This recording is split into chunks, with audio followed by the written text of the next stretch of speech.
We actually made it to 5K subs. I am so happy. Thank you all for getting me up to this huge milestone.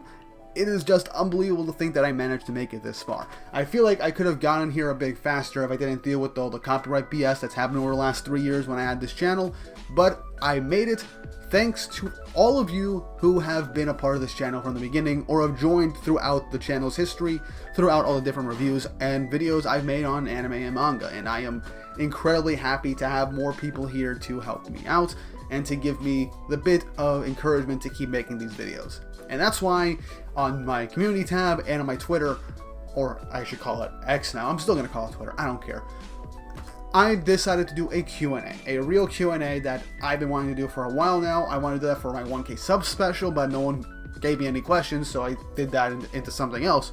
But for this one, my 5K special is just going to be a Q&A, and I found all of your questions, and I'm going to make a video on it. So let's just get right into the questions.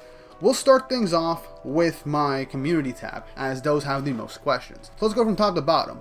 Ira Marcano 2904 says, congrats on 5K. What's your thoughts on Kengo Bancho so far? I saw the other community post, but since then I mean. So Kengo Bancho, I started reading like the first few chapters. I haven't had the opportunity to get fully into it. I read the first like 3 to 4 chapters, and I'm already enjoying it. Kengo is a badass, and I like the whole delinquent aspect. And overall, I think this is pretty cool, and it shows Nakaba Suzuki, even before Seven Deadly Sins, had a good idea for artwork.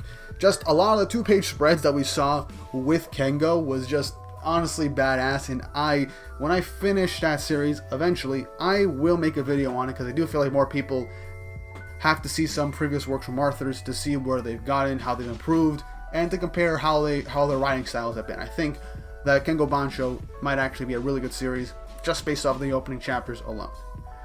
Next up is user BT9YHAJN1Q.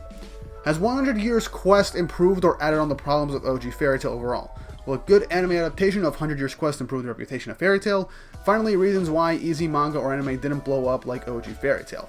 Alright, so to the first question, I have to say, yes, it did improve on a good number of things. For instance, the world building and the lore. We're getting aspects and ideas of how the world was before wizard guilds. We see the first wizard guild. We get some more lore in terms of dragons and and other forms of dragon slayers. So to that, I say, I do think that it adds a lot more into OG Fairy Tail in terms of the lore and the world building aspect. As to whether or not a good adaptation will improve the reputation of Fairy Tail, I kind of go over this a bit with my friend Shonen OG in that what the next big shonen anime is going to be video. I'll leave it in the title card above. But if I'm going to be completely honest, it all really depends, because 100 Years Quest is going to be only for Fairy Tail fans. So if Fairy Tail fans go on it, I do think it's going to get popular, obviously, because Fairy Tail fans are going to jump onto the series to find a continuation, if they aren't already reading the manga. But I don't think it's going to improve the reputation at all. Reason being that there is a very vocal portion of like the anime and manga community that constantly bash Fairy Tail, constantly say Mashima's a lazy writer, he's a terrible artist, he plagiarizes his own work, he reuses everything to the point of it being just completely lazy. How is he still in the business? Why do people like his manga? The people who like his manga are blank, blank, blank, and blank. It's infuriating, and it's kind of exhausting.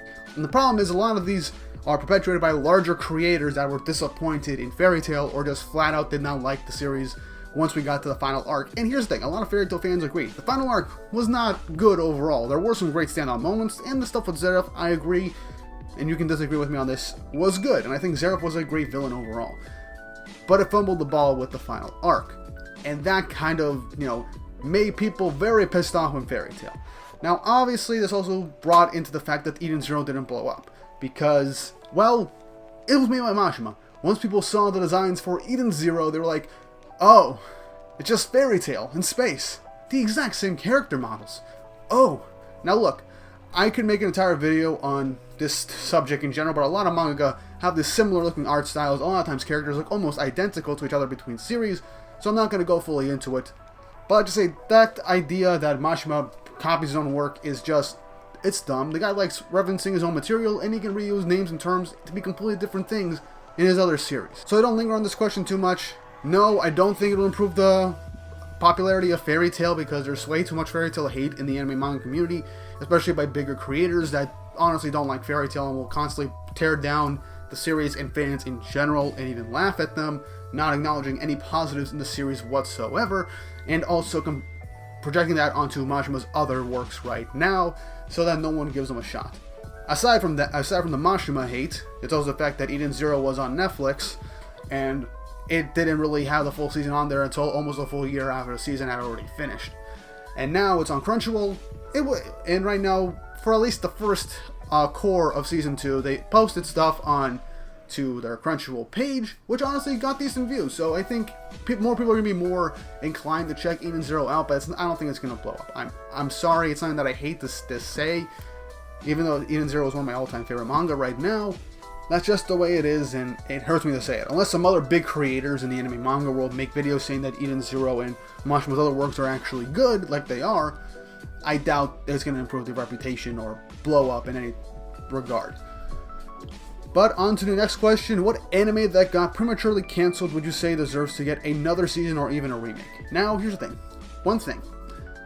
Obviously, I want to say Rave Master, because I'm actually starting reading Rave Master right now, and I'm enjoying it, and I looked it up. It only has 25 episodes with its original anime, so I feel like that got cancelled too soon, and with how much there's 35 volumes, I think that series could deserve a reboot, and I do think people, especially Rave Master fans, will actually give it a watch, and I think it will do well. Other series I think got prematurely cancelled, nothing really comes to mind in terms of being cancelled. If you mean anime original endings and stuff like that, I say Twin Star Exorcist, I would say Soul Eater. I'm going to be reading Soul Eater's manga very soon, so I want to see how that plays out, but I think that deserves a remake. I do honestly think Twin Star Exorcist and Blue Exorcist, we might get a remake, it might be another season, who knows, it could be that, I'm not entirely sure. But there isn't really a lot of series that I have looked into that have been seemingly canceled that deserve like remakes, so I can't really do that until I've read a bit more stuff that have been canceled or deserve remakes. So for now, Soul Eater, Twin Star Exorcist, Blue Exorcist, and Rave Master. Those are what I think deserve like remakes or reboots. Next up from Just Some Space Guy, what anime and manga made you start your YouTube career? I actually said this in my 1K sub special, but it was actually Cardfight Vanguard that made me want to start my YouTube career. Because when I started watching like fan subs of the anime on YouTube and then watched the official dub, which was also on YouTube at the time, I enjoyed Cardfight Vanguard and I got into the card game and I started a YouTube channel based purely on the card game for Cardfight Vanguard, as well as like maybe doing some Yu-Gi-Oh stuff here and there. But overall it was Cardfight Vanguard and I enjoyed doing what I was doing. Until eventually I just figured, you know what, I'm starting to really get into anime.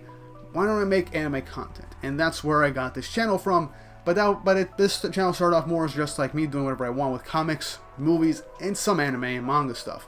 Until eventually I just went all in anime and manga, and it worked out. So that's how I started my YouTube career. Cardfight Vanguard. It's still one of my all-time favorite animes. I like the franchise, even the points of it that are just not good.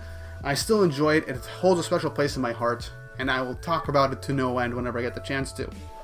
Last question on my community tab from Sabered Ghost 9068. What are your thinks on Bleach and its final season?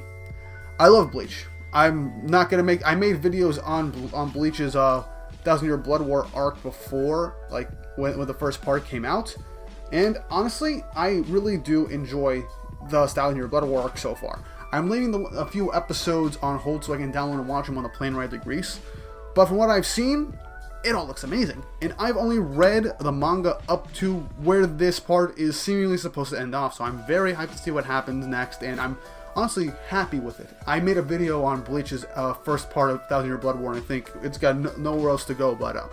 1000-Year Blood War is great, and I cannot wait to see what happens next with it. Anyway, that's it for the community tab. Let's go on to Twitter, which only 2 people asked me questions with, but one of them is a good friend of mine who asked me like 5 questions, so we'll leave that one for last. So, Spriggan asked me, are you writing any stories? At the moment, no, but I did write a short webtoon that is on indefinite hiatus due to budgeting reasons, because A, I don't have the budget to do YouTube, have my own life, and to commission my artist to continuously do updates on the webtoon. It's called Precipice. It's on Webtoon right now. I could leave a link in the comments section down below. If you're really interested, let me know. I'll put a link in the comments down below. And I'm proud of it. I have a good idea of where I want the series to go. I have multiple arcs thought up. I haven't written every little detail down yet, but it's all just permanently in my head, and I really want to get it out there. I might bring it back once I have enough financial stability to do it at least a little bit at a time, but who knows. It's something I really want to get done. I have other stories I do want to write, but it all comes down to time and budget at the end of the day for me, so we'll have to see where that goes. And lastly, my good friend On The Rise asked me 5 different questions. Favorite anime character?